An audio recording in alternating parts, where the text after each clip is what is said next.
Hello students, so this is article based upon electric field intensity at any point on the axial line of electric dipole। बच्चों मैं यहाँ पर आपको बता दूँ एक्सियल लाइन को एंडोन लाइन भी कहते हैं। तो अगर आपको एक डाइपोल की एक्सियल लाइन की बात करनी है, as you know it very well, ये जो मैं यहाँ पर इनको मिलाती हुई लाइन बना रहा हूँ that is actually called axial line. जब हम एक इलेक्ट्रिक डाइपोल की बात करते हैं तो इलेक्ट्रिक डाइपोल उतना ही बढ़िया होता है जिसमें आपके इलेक्ट्रिक चार्जेस जो पेयर में इक्वल एंड ऑपोजिट चार्जेस हैं, the charges must be as strong as possible. और उनके बीच में जो भी डिस्टेंस आप लेट करेंगे that should be very very small as compare to other observation distance. मैं इस क्वेश्चन में आपकी डाइपोल्स के बीच के टोटल डिस्टेंस को ट्वाइस ए लेट करने लगा हूँ जस्ट कन्वेंशनली। आप इस डिस्टेंस को ए भी कंसिडर कर सकते हैं। इससे आपके क्वेश्चन को कोई फर्क नहीं पड़ेगा, बस आपकी वैल्यू डाइपोलर डिस्टेंस ए के अकॉर्डिंगली आ जाएगी। सपोज मेरे को किसी एक पॉइंट के ऊपर इलेक्ट्रिक फील्ड फाइंड आउट करना है, ये पॉइंट पी है और ये पॉइंट जिसे मैं डाइपोल के सेंटर से मेंशन कर रहा हूँ एट ए डिस्टेंस आर। तो हम एक डाइपोल की एक्सियल लाइन पर एक इलेक्ट्रिक फील्ड को कंसिडर करने लगे हैं कि वो कैसा होगा। यहाँ पर एक बात प्लीज़ नोट करें, इलेक्ट्रिक फील्ड एक वेक्टर क्वांटिटी है। तो आपको सबसे पहले यहाँ पर इलेक्ट्रिक फील्ड की डायरेक्शंस चेक करनी होगी बिकॉज ऑफ इंडिविजुअल चार्जेस। अगर आप पी पॉइंट को एक बार फिर ऑब्जर्व करें तो बिकॉज ऑफ ए आपको एक इलेक्ट्रिक फील्ड का सामना करना पड़ेगा in the way like this. इसका नाम है electric field intensity due to A. मैं electric field intensity due to A की मैग्नीट्यूड की वैल्यू भी लिख देता हूँ। ये है कि ये है आपके पास वो चार्ज जिससे आप देख सकते हैं कि सोर्स चार्ज क्यू है।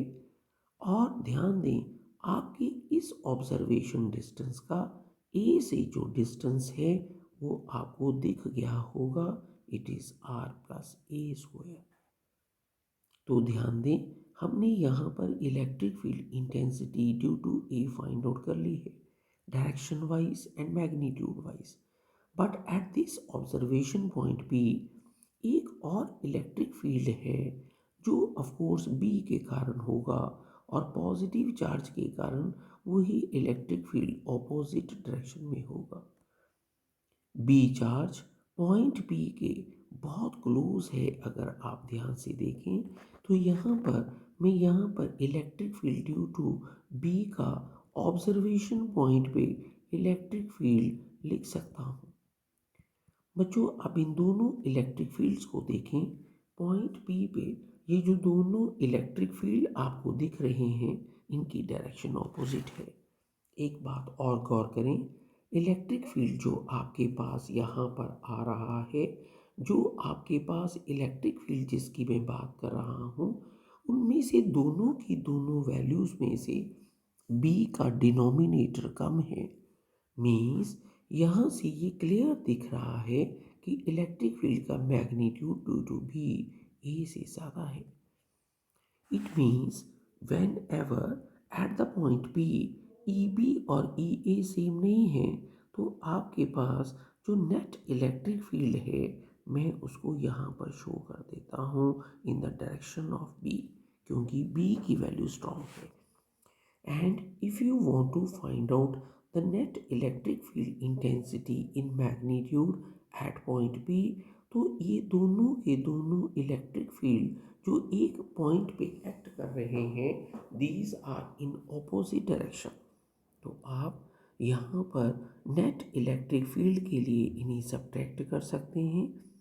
That will give you K, that will give you Q, this is R minus A whole square and K Q, and this is R plus A whole square.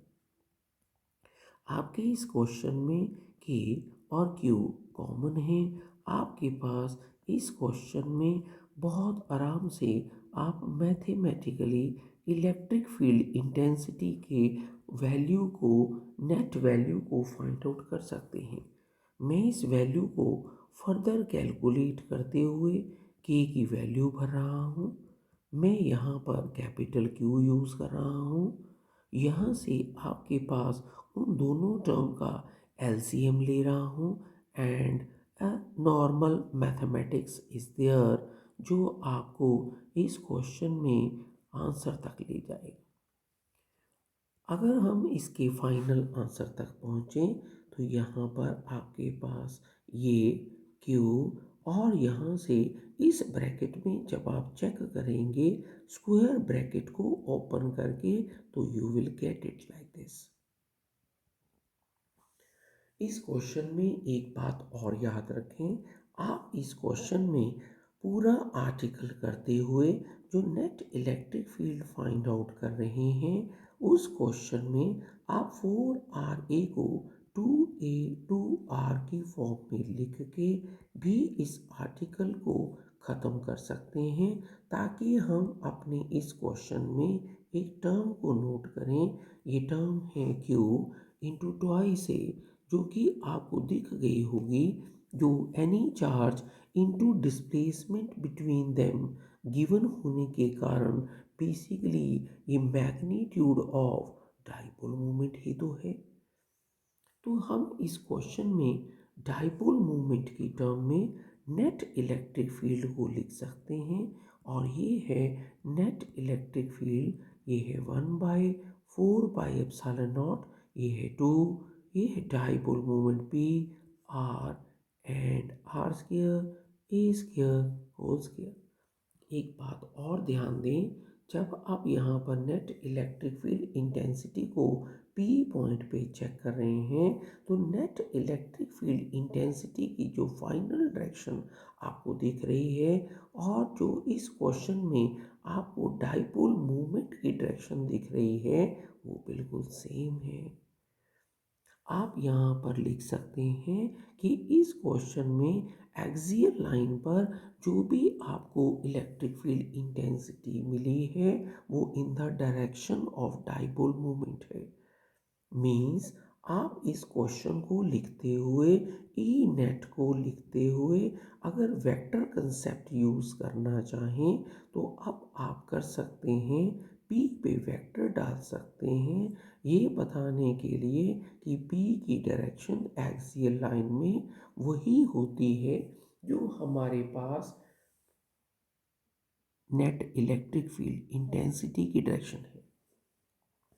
अगर हम यहाँ पर एक case में ideal dipole को discuss करते हैं, मान लो मेरे को एक स्पेशल केस चेक करना है फॉर शॉर्ट डाइपोल, जहाँ पर हम डाइपोलर डिस्टेंस को बहुत कम मानते हैं as compare to other observation distance. तो आप अपने इस नेट इलेक्ट्रिक फील्ड को अप्रॉक्सीमेट कर सकते हैं, क्योंकि डाइपोलर डिस्टेंस बहुत कम है। आप यहाँ पर इस क्वेश्चन में अपनी डाइपोल डिस्टेंस ए को निगलेक्ट कर सकते हैं, तब अगर आइडियल डाइपोल कहा गया हो। तो अगर आप इसे निगलेक्ट यहाँ पर कर दें, तो यही फार्मूलेशन में 2PR और नीचे से R⁴ आ जाएगी, और आपके पास जो इस क्वेश्चन में शॉर्ट डाइपोल या आइडियल डाइपोल का नेट इलेक्ट्रिक फील्ड होगा, उसके आंसर को देखें। आप देख सकते हैं आपका ये नेट इलेक्ट्रिक फील्ड जो है, ये इन्वर्सली प्रोपोर्शनल टू R² के बजाय R³ को ओबे कर रहा है। सो सेलेक्ट करें इस आर्टिकल को as a very good article, so that हम डाइपोलर केसेस को, डाइपोलर फील्ड्स को स्टडी कर सकें on the axial line. Thank you.